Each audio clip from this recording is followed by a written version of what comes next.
Let's start with a very intriguing visit, Mike, that you have documented at blueandgold.com and also on your Twitter account, that one of the premier defensive linemen in the country is coming to South Bend after all.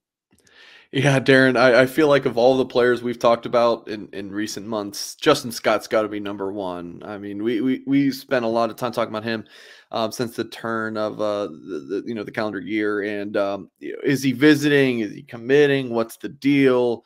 You know, it didn't work out for Notre Dame that he was going to commit at the end of the month of January, and that didn't work out and push things back. And then he's talking about Georgia and all these other schools. Well, Notre Dame's still very much in the mix and will be hosting this five-star defensive lineman from Chicago St. Ignatius this Saturday. So that's absolutely huge, Darren, to get him on campus. You would hope he comes on campus. It's his first time since July, falls in love with it, and then commits. Might not be the case. He's already talking about official visits. Never say never, who knows? But he's already talking about official visits that he'll be taking in June.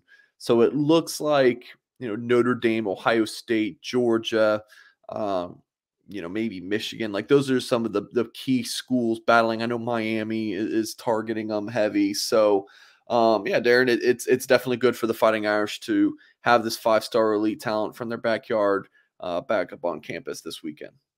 For fans that don't know about Justin Scott, I know Mike just mentioned the lists of schools that are going after him. That tells you how good he is. But if you turn on the tape of him, his speed coming from the interior of the defensive line, his physicality, Mike, he looks like a college football player right now, and he's still in high school. I mean, yeah, he's listed at 6'5", 310 pounds, and he's also really good as an offensive lineman that you can see on his tape. But yeah, his combination of just pure athleticism, he's also a really good basketball player. The athleticism is quickness. That with his strength and size, that's what makes him a five-star talent. And, every school out there wants him. So, yeah, you got a kid in Chicago at a school called St. Ignatius. You gotta, I don't like saying, oh, this kid is a must get, because if Notre Dame doesn't get him, is their program falling apart? Like that need, that's it's a little much. But with that being said, this is a kid that Notre Dame, for the lack of a better term, needs to get. He's a luxury. I don't know about luxury, but if you want to win a national championship, this is the kind of guy you need, right? You need to have a good quarterback, protect your quarterback, and go get the other team's quarterback. This guy will go get the other team's quarterback. And it's hard to find those guys as interior pass rushers as good as him. And so he could definitely be a good one. And yeah, even if it doesn't work out, which it would, he's a really good offensive lineman too. Well, I know you don't recruit to make people happy on message boards, but today I was reading the Blue and Gold article talking about the defensive line going into spring practice. Then I went to the message board and watched people write about their thoughts about the defensive line. It kind of feels like fans need a little boost with defensive line recruiting, and this would definitely take care of that little issue that some people have right now with the defensive line. Yeah, but you look at, like, Al Washington is not the most popular figure on the Notre Dame coaching staff with the fan base, at least the vocal ones that I interact with. But you look at last year's class. Sure, they didn't get Keon Keeley, but it's a loaded guy, all top 300 prospects. Like, how many times has Notre Dame signed 4 defensive linemen ranked in the top 300? In the Mike Elston era, he did really well, but it was a lot of, take a flyer on some high project guys.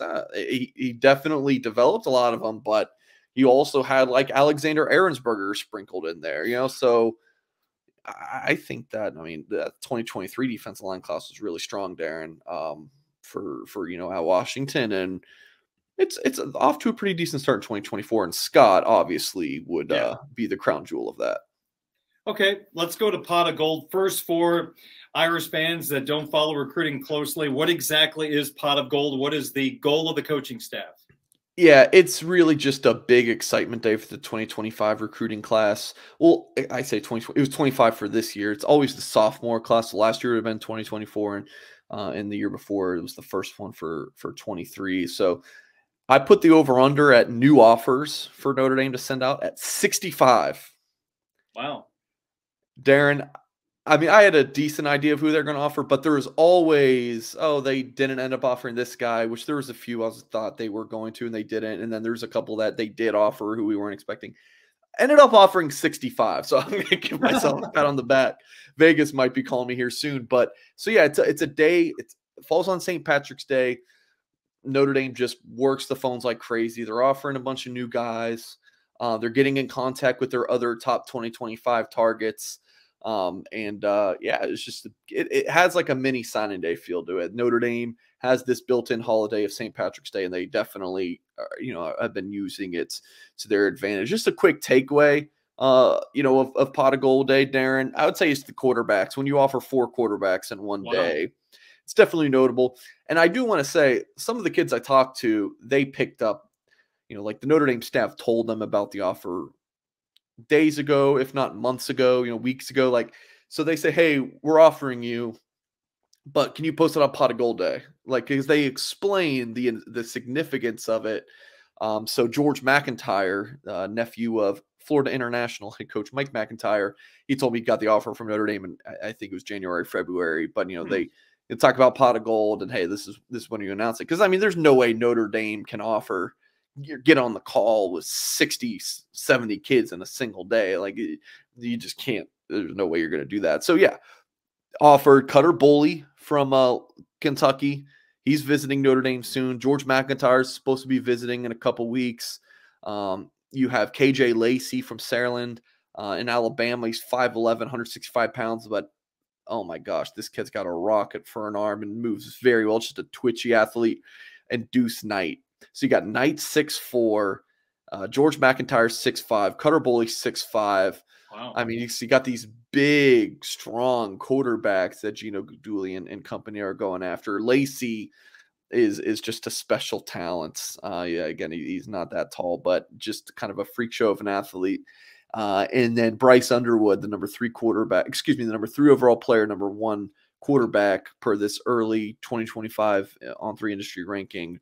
Notre Dame offered him a while back, but they were in contact with him on St. Patrick's Day for Pot of Gold. So, yeah, Darren, that was kind of the takeaway for me, offering these quarterbacks, and I interviewed most of them, and we'll have stories of blue and gold this week.